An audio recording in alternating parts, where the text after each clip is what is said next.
Hello student, कैसे हो आप लोग। स्टूडेंट, आज के इस वीडियो में हम क्लास 12 हिंदी के जितने भी स्टूडेंट हैं और इस बार 2024 बोर्ड एग्जाम में हिंदी का पेपर देने वाले हैं, तो आज के इस वीडियो में हम महत्वपूर्ण गद्यांश और पद्यांश को हल करने का तरीका बताएंगे और ऐसे गद्यांश और पद्यांश बताएंगे जो बोर्ड एग्जाम में 100% पूछा जाता है। पेपर में पक्का यही गद्यांश आएगा जो आज के इस वीडियो में बताने वाले हैं। आपका 10-10 नंबर का ये गद्यांश और पद्यांश होता है। 10 नंबर का आपका गद्यांश होता है और 10 नंबर का पद्यांश होता है। तो आज के इस वीडियो को देखने के बाद में आपका 20 नंबर बिल्कुल पक्का हो जाएगा। तो वीडियो को शुरू से लेकर लास्ट तक जरूर देखिएगा, बहुत ही ज़्यादा इंपॉर्टेंट है जो क्लास 12 हिंदी के स्टूडेंट हैं। तो यहाँ पर देखिए स्टूडेंट, सबसे पहले आपका एक गद्यांश दिया जाएगा, जैसा कि देख सकते हैं। हम सबसे पहले गद्यांश का हल करेंगे, फिर पद्यांश का आपको हल करके बताएंगे। सबसे आसान तरीका बताएंगे जिससे आपको इजीली गद्यांश में 10 नंबर प्राप्त हो सके। तो यहाँ पर देखिए कुछ इस तरह से गद्यांश दिया होगा। तो गद्यांश को सबसे पहले क्या है, हमें पढ़ना है और इसके यानी ये इससे रिलेटेड यानी ये जो गद्यांश है आपका, इससे रिलेटेड 5 प्रश्न पूछे जाते हैं। ये आपका 2-2 नंबर का प्रत्येक प्रश्न होता है।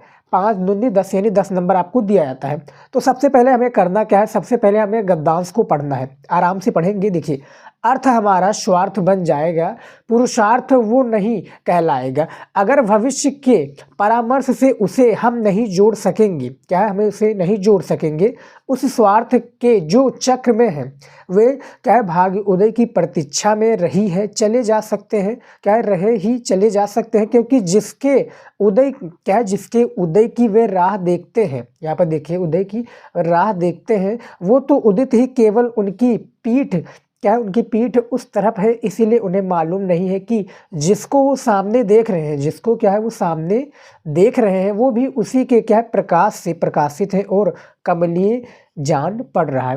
तो यहाँ पर देखिए हमने गद्यांश को पढ़ लिया। अब यहाँ पर पहले प्रश्नों का, क्योंकि हमें प्रश्नों का ही उत्तर देना है। सबसे पहला प्रश्न पूछा गया कि उपयुक्त गद्यांश के पाठ और लेखक का नाम लिखिए।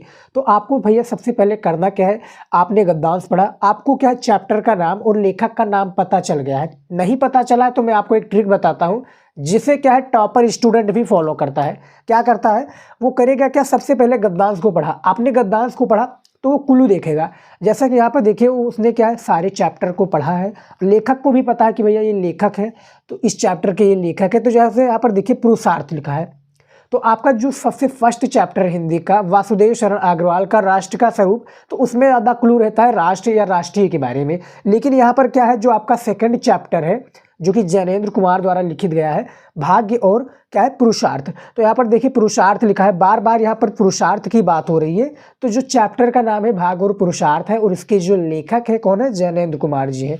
तो जो हमारा पहला प्रश्न था कि उपयुक्त गद्यांश के पाठ और लेखक का नाम लिखिए, तो हमें सबसे पहले क्या करना है, कॉपी में कैसे लिखना है ये हम आपको बताते हैं। ये देखिए, ये कुछ आपका इस तरह से रहेगा। सबसे फर्स्ट में हमारा जो क्वेश्चन पूछा गया है, क्या पूछा गया है, पाठ और लेखक का नाम, हमें यानी पाठ और लेखक का नाम बताना है। तो यहाँ पर बेसिकली हमें क्या लिखना है, संदर्भ लिखना है। संदर्भ हमें लिखना है, संदर्भ के थ्रू हम सारी चीज़ों को समझेंगे। ऐसे हम संदर्भ हेडिंग डाल देंगे। बोर्ड एग्जाम में आप ब्लैक और ब्लू के अलावा कोई भी पेन यूज मत कीजिएगा, कलरफुल पेन यूज आपको नहीं करना है। संदर्भ में देखिए कैसे हम संदर्भ लिखते हैं, सबसे बेस्ट तरीका मैं आपको बताता हूँ। देखिए, प्रस्तुत गद्य अवतरण, प्रस्तुत जो है आपका गद्य अवतरण हमारी पाठ्य पुस्तक, हमारी राइटिंग में लिखिएगा हमारी पाठ्य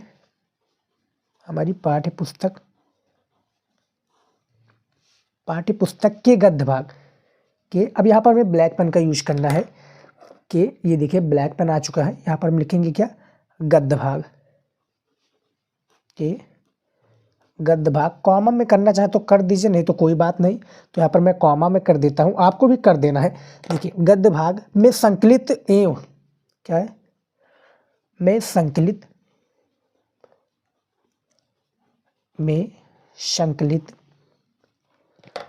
जैनेन्द्र कुमार में संकलित क्या है, जैनेन्द्र कुमार द्वारा लिखित। यहाँ पर हम जो लेखक जी हैं उनका नाम लिखेंगे, जैनेन्द्र कुमार।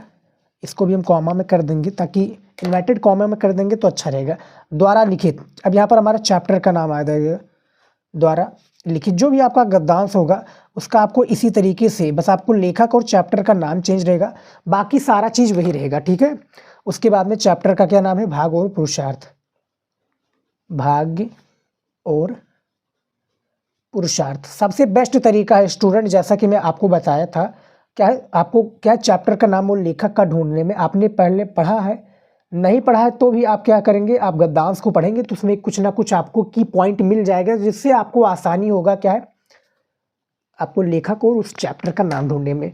तो भाग्य और पुरुषार्थ, क्या है, भाग और पुरुषार्थ शीर्षक निबंध से अवतरित है। यहाँ पर हम इस तरह से लिख देंगे, शीर्षक निबंध, शीर्षक निबंध से अवतरित है।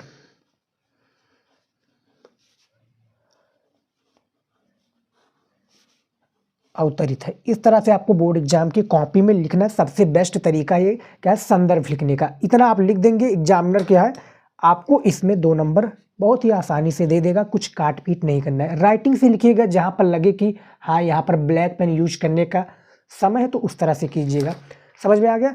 उसके बाद में जो दूसरा प्रश्न पूछा गया है कि रेखांकित अंश की क्या है व्याख्या करना है। अब यहाँ पर देखिए रेखा कहाँ पर खींची हुई है, आपका एक गद्यांश है, तो इसमें यहाँ पर गौर करें, यहाँ पर लिखा है कि जिसको वे सामने देख रहे हैं वो भी उसी के क्या है प्रकाश से प्रकाशित है और क्या है कामनीय ज्ञान पढ़ रहा है। तो इसी की हमें क्या है हिंदी में क्या है व्याख्या करनी इसकी, इसका पूरा मीनिंग निकालना कि लेखक कहना क्या चाहता है। एक प्रकार से आपने हाई स्कूल में क्या है हिंदी में पेपर दिया होगा तो वहाँ पर हमें क्या व्याख्या करना होता था, सेम यहाँ पर हमें रेखांकित अंश की व्याख्या करनी है। समझ में आ गया, रेखा खींची हुई इसी की हमें व्याख्या कर देनी है। तो इसका आंसर देखिए मैंने ऑलरेडी लिख रखा था क्योंकि थोड़ा बड़ा में आ जाता है। तो देखिए सबसे पहले आपको रेखांकित अंश की व्याख्या इस तरह से करना है। कॉपी में कैसे लिखे जाते हैं हमने ऑलरेडी वीडियो बना रखा हूँ जो कि हिंदी का है, आप जाकर देखेंगे वहाँ पर कॉपी वाला वीडियो में हमने A to Z जानकारी दिया है कि बोर्ड एग्जाम में कॉपी कैसे लिखनी है। हर साल में आपका जो है चेंज होता है कॉपी लिखने का तरीका। प्रॉपर कॉपी कैसे लिखता है हिंदी का हमने सारी जानकारी दी हुई है, आप जाकर चैनल पर देख सकते हैं। फिलहाल जो प्रश्न पूछा गया था इसका आंसर देखिए, रेखांकित अंश की व्याख्या कि लेखक के अनुसार कुछ लोग अपने भाग्य के उदय की क्या है प्रतीक्षा में ही आजीवन रहते हैं, प्रतीक्षा में क्या है आजीवन रहते हैं, जबकि भाग्य तो सदैव उदित अवस्था में ही रहता है। जो क्या भाग्य है सदैव उदित अवस्था में ही रहता है, केवल अपने पुरुषार्थ को ही महत्व देने, यहाँ पर देखिए ता है, मैं लिख देता हूँ ताकि आपको प्रॉब्लम ना हो। ये देखिए क्या है महत्व देने के कारण हमारी पीठ भाग्य की ओर रहती है और हम अपने उदित भाग्य को नहीं देख पाते। जो हमारा उदित भाग्य है इसको हम नहीं देख पाते। यही नहीं, केवल आगे की ओर देखते रहने से जो कुछ भी हमें आगे की तरफ दिखाई देता है वो भी क्या है उसी भाग्य अथवा ईश्वर की शक्ति के परिणाम स्वरूप दिखाई देता है। समझ में आ गया। तो ये जो हमारा रेखा खींचा हुआ था इसका लेखक जो मीनिंग, इसका एक प्रकार से हिंदी में मीनिंग होता क्या है, इसी तरीके से आपको करना है। समझ में आ गया प्यारे विद्यार्थी। बहुत ही बेस्ट तरीका हमने बताया है जिसे आप फॉलो करके क्या है अच्छा मार्क्स ला सकते हैं। 10 में से 10 नंबर आपको पूरा मिलेगा। तीसरा प्रश्न देखिए क्या है, पुरुषार्थ क्या नहीं कहलाएगा। क्या है पुरुषार्थ जो है ये क्या नहीं कहलाएगा, इसके बारे में आपको बात करना है। तो इसका आंसर देखिए क्या है, इसी तरीके से आंसर देना। देखिए आपका जो 2 प्रश्न होगा, जैसा कि मैं हर एक वीडियोज में बताता हूँ, आपका 2 प्रश्न प्यारी स्टूडेंट, आपका 2 जो प्रश्न होगा ये कंपलसरी होगा। एक आपका चैप्टर से रिलेटेड यानी पाठ और लेखक का क्या नाम है, दूसरा आपका रेखांकित अंश की व्याख्या नहीं, उसकी जो हेडिंग होगी यानी जो लाइनें होगी उसकी हमें व्याख्या करनी पड़ेगी बोर्ड एग्जाम में कि इसका मीनिंग एक्चुअली में लेखक या कवि कहना क्या चाहता है। समझ में आ गया। तो इसका जो हमारा क्या है तीसरा यहाँ पर था, यहाँ पर हम तीसरा लिख देंगे।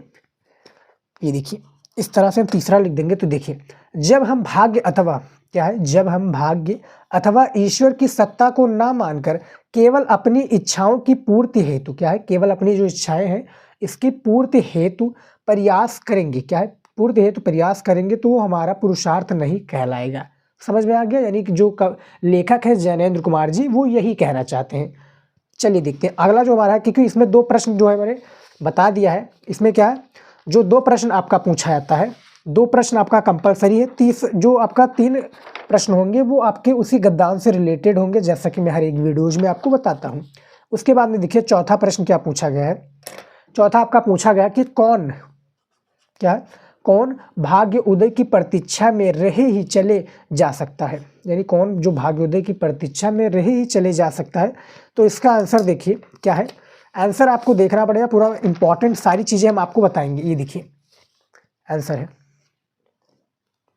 कि जो भाग्य की अवहेलना करके अपने स्वार्थों की पूर्ति में ही क्या संगलन, स्वार्थों की पूर्ति के ही संगलन है, वे आजीवन अपने भाग्य की प्रतीक्षा में रह सकते हैं। इतने करने के लिए आपको 2 नंबर एग्जामिनर दे देगा। उसके बाद देखिए अगला प्रश्न, यानी जो लास्ट वाला प्रश्न है, क्योंकि 5 प्रश्न है तो 2-2 नंबर आपको एक एक प्रश्न पर देंगे, जैसा आप हल करते चले जाएंगे। जैसे आपने मान लीजिए 3 प्रश्न का आंसर आता है, 3 प्रश्न का आंसर आपने कर दिया तो आपको 6 नंबर मिलना तय है, यानी कि आप पूरा करेंगे तभी आपको 10 नंबर दिया जाएगा। आप एक क्वेश्चन का आंसर दे दिए तो भी आपको 2 नंबर दिया जाएगा एग्जामिनर के द्वारा। 5वां प्रश्न है कि पुरुषार्थ और परामर्श शब्द का अर्थ लिखिए, यानी इसका अर्थ क्या होता है, एक प्रकार से परिभाषा बताइए। समझ में आ गया? तो आंसर देखिए, ये देखिए 5वें में, पुरुषार्थ अपने भाग्य के प्रति क्या है, नत होकर, पुरुषार्थ जो अपने भाग्य की ओर नत होकर उसे स्वीकारते हुए ईश्वर रेच्छा को क्या है, ईश्वर रेच्छा को पूरा करने हेतु तथा निस्वार्थ भाव से दूसरे का कल्याण करने के लिए जो कर्तव्य किए जाते हैं वो यही है। उसके बाद में देखिए परामर्श में, भाग्य और ईश्वर के प्रति प्रमाण भाव रखते हुए अपने कर्तव्य को, जो परामर्श है क्या है, यहाँ पर देखिए भाग और ईश्वर के प्रति प्रमाण भाव रखते हुए, प्रमाण यहाँ पर भाव रखते हुए अपने कर्तव्यों को दूसरे के हितार्थ यानी दूसरे के क्या है प्रति समर्पित करने के लिए निस्वार्थ भाव से करना, यानी दूसरा की सेवा या दूसरे के किसी कार्य को क्या, किसी कार्य को निस्वार्थ यानी अपना स्वार्थ के लिए ना करके निस्वार्थ करना, उसकी हेल्प करने के लिए, उसी को भाव को क्या परमार्थ कहते हैं। समझ में आ गया? इतना ही प्रश्न था, 5 प्रश्न था, 5 प्रश्न का आपने आंसर दे दिया है, आपका 10 नंबर पूरा दिया जाएगा। मान लीजिए कि आपको रेखांकित अंश की व्याख्या नहीं आता, फिर भी आप क्या है रेखा जो खींची हुई उसकी व्याख्या ना नहीं आता है तो जो रेखा खींची हुई इसका आप कॉपी उठा कर यानी उसका लिख दीजिए पूरा, जहाँ से लेकर जहाँ तक जो रेखा खींची हुई है उसी प्रश्न को उठाकर लिख दीजिए, 1 नंबर आपका फिक्स है। 9 नंबर तो आपका कहीं पर ही नहीं जाएगा। समझ में आ गया? करना आपको सारा है, सॉल्व कैसे करना है पूरी जानकारी मैं आपको बता चुका हूँ। कौन कौन से आपके गद्यांश है जिस चैप्टर के जो ज़्यादा आते हैं, सबसे पहला आपका राष्ट्र का स्वरूप हो गया, इससे सारे आपको गद्यांश को पढ़ लेना है। दूसरा आपका है आचार्य हजारी प्रसाद द्विवेदी जी का अशोक का फूल, इसके सारे गद्यांश को आपको पढ़ लेना है। तीसरा है हरिशंकर परसाई जी का, और चौथा जो है आपका भाषा और आधुनिकता जो कि प्रोजी सुंदर रेड्डी का है। इन चारों को आप पढ़ लेते हैं स्टूडेंट, तो चारों में से कोई ना कोई, मान लीजिए चारों नहीं आता है, वह चारों में से क्या है कोई 3 नहीं आता है तो एक ना एक आएगा और आपको 10 नंबर दिलाकर जाएगा। तो सारे को तैयार कर लीजिएगा। तो देखिए हमने गद्यांश को हल करने का तरीका बता दिया हूँ, जैसा कि आप देख सकते हैं स्टूडेंट, क्या है हमने गद्यांश को कैसे हल कराया था है, गद्यांश को हल करने का पूर्ण रूप से सारे तरीकों को बता दिया है। अब हमारा आ जाता है पद्यांश को कैसे हल करना है। समझ में आ गया? लेखक वाला तो हमने पूरा कंप्लीट कर दिया है। तो यहाँ पर देखिए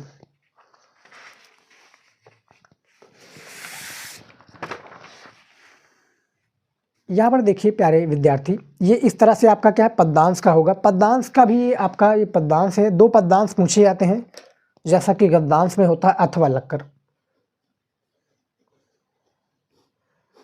अथवा लक्कर आपका 2 पूछा जाएगा, इनमें से किसी एक को करना होगा। मैं एक आपको करके दिखा देता हूँ, जैसा कि देख सकते हैं 2-2 नंबर है आपका। 5 प्रश्न इसमें भी होंगे, जैसा कि गद्यांश में था। ये आपका पद्यांश है, ये 5 प्रश्न है। ये देखिए 5 प्रश्न को हमने लिखा है। सबसे पहले हम पद्यांश को पढ़ लेते हैं। देखिए, ये अनजान नदी की नावें जादू के से पाल उड़ाती आती मंथर चाल। यहाँ पर देखिए पद्यांश दिया हुआ है मंथर चाल। नीलम पर किरणों, जो क्या है नीलम पर किरणों, सबसे ज़्यादा इंपॉर्टेंट है नीलम पर। यहाँ पर देखिए किरणों, नीलम पर किरणों एक न डोरी, नीलम पर किरणों की साक्षी, एक न डोरी एक न माझी, फिर भी लाद निरंतर लाती सेंदू, क्या है सेंदूर और प्रवाल। ये ऐसा ऐसे आपका पद्यांश दे दिया जाएगा कि आपको दिमाग नहीं देख कर ही दिमाग आपका चकरा जाएगा कि कैसा पद्यांश है, लेकिन हमें हल करना है। हमें क्या है 10 में से 10 नंबर पूरा कंप्लीट करना है। समझ में आ गया? सबसे बेस्ट तरीका है, देख लीजिएगा, वीडियो को शेयर जरूर कीजिएगा अपने दोस्तों के पास ताकि उन्हें भी हेल्प हो सके। 10 नंबर देखिए कम नहीं होता है, 10 नंबर क्या है कम नहीं होता है।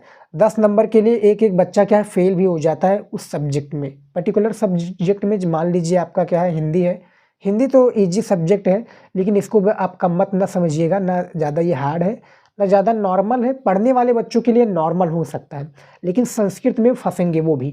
लेकिन क्या 10 नंबर में बात कर रहा हूँ, 10 नंबर सबसे ज़्यादा इसलिए इंपॉर्टेंट है। 10 नंबर से आप टॉपर भी बन सकते हैं, और आपका बोर्ड एग्जाम में एक एक नंबर इंपॉर्टेंट है। तो सारे को आपको क्या है, यूटिलाइज करना पड़ेगा, सारे को आपको मैनेज करना है, सारे को आपको क्या है, क्वेश्चन का आंसर देना है, सारे को नंबर आपको लेना है। समझ में आ गया? तो यहाँ पर हमने पढ़ा। अब इसका मान लीजिए हमने पढ़ लिया, हमें पद्मांश का नाम पता चल गया कि भैया ये क्या है, सांझ के बादल, जो शीर्षक यानी जो पाठ का नाम है, और इसके जो क्या है, जो इसके एक प्रकार से जो कवि हैं धर्मवीर भारती जी हैं। कौन है? धर्मवीर भारती जी इसके कवि हमने पढ़ लिया, हमें पूरा पता है, कंप्लीट हमने पूरा जानते हैं। धर्मवीर भारती जी इसके कवि हैं। अब आप लोग पूछेंगे धर्मवीर भारती कहाँ गए, तो भैया क्लास 12 हिंदी में जो आपका पद्मांश दिया हुआ है उसमें जो कवि हैं धर्मवीर भारती भी हैं। कौन है? धर्मवीर भारती। इनके ऊपर कोई नहीं ध्यान देता। धर्मवीर भारती जी हो गए, सुमित्रा नंदन पंत जी हो गए, उसके बाद में क्या है, गजानन माधव जी हो गए, इन पर कोई नहीं ध्यान देता, लेकिन इन्हीं का आपका पद्मांश बोर्ड एग्जाम में पूछा जाता है। और बाकी का हमने क्या है, महादेवी वर्मा जी का, जयशंकर प्रसाद का, मैथिली शरण गुप्त का, भारतेंदु हरीश चंद्र का, उसके बाद में जगन्नाथ दास रत्नाकर का, हमने सारे का करा रखा है, लेकिन धर्मवीर भारती का आप जी देख लीजिए। यहाँ पर जैसा कि हमने बताया 2 प्रश्न आपका कंपलसरी होता है, चैप्टर का नाम और उसकी क्या है, रेखांकित अंश की व्याख्या। तो यहाँ पर सबसे पहला जो आपका पद्मांश दिया हुआ है इसका हमें संदर्भ लिखना है, तो संदर्भ लिखकर मैं आपको बता देता हूँ कैसे लिखना है। ये देखिए, सबसे पहला ये प्रश्न है हमारा, इस तरह से हम लिखेंगे संदर्भ। यहाँ पर हमने कलरफुल पेन का प्रयोग किया है, लेकिन बोर्ड परीक्षा में आप बिल्कुल भी मत कीजिएगा। समझ में आ गया? बोर्ड एग्जाम में आप करेंगे तो वहाँ पर आप फेल भी मारे जाएंगे, क्योंकि वहाँ पर अलाउ नहीं है। आपको ब्लैक और ब्लू के अलावा कोई भी पेन नहीं लेकर जाना है। कोई भी बताए, लेकिन आप उसकी बात मत मानिएगा, आपको यही 2 पेन लेकर जाना है। मैं दिखा देता हूँ, ये देखिए, समझ में आ गया? तो संदर्भ देखिए कैसे लिखना है। देखिए, हमने लेखक का संदर्भ लिखा था प्रस्तुत गद्य अवतरण से। यहाँ पर हमारा रहेगा प्रस्तुत पंक्तियाँ। क्या रहेगा? प्रस्तुत पंक्तियाँ।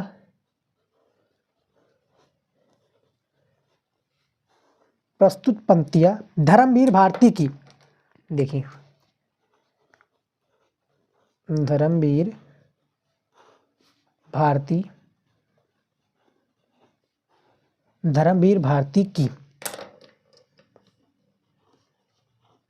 धर्मवीर भारती की सांझ के बादल, जो इनका चैप्टर का नाम है। क्या नाम है प्यारे विद्यार्थी? सांझ का बादल। सांझ के बादल, यानी जहाँ पर हमें लगे कि ब्लैक पेन प्रयोग करना चाहिए वहाँ पर करना बहुत ही ज़्यादा ज़रूरी है।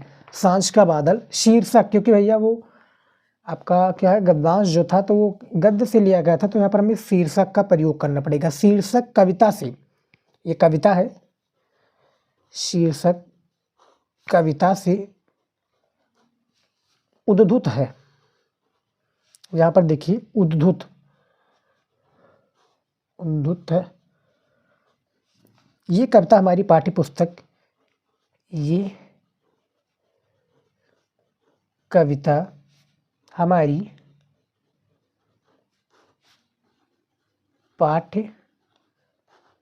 पाठ्य पुस्तक,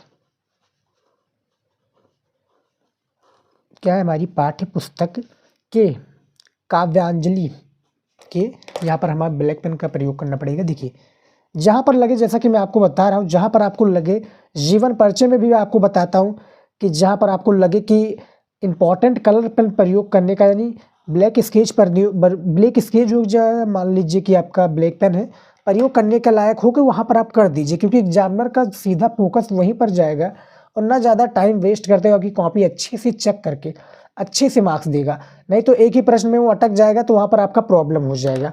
इनके 7 गीत वर्ष, इनके 7 गीत वर्ष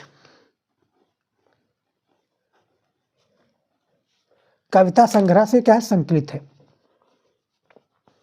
कविता संग्रह से संकलित है, से संकलित है,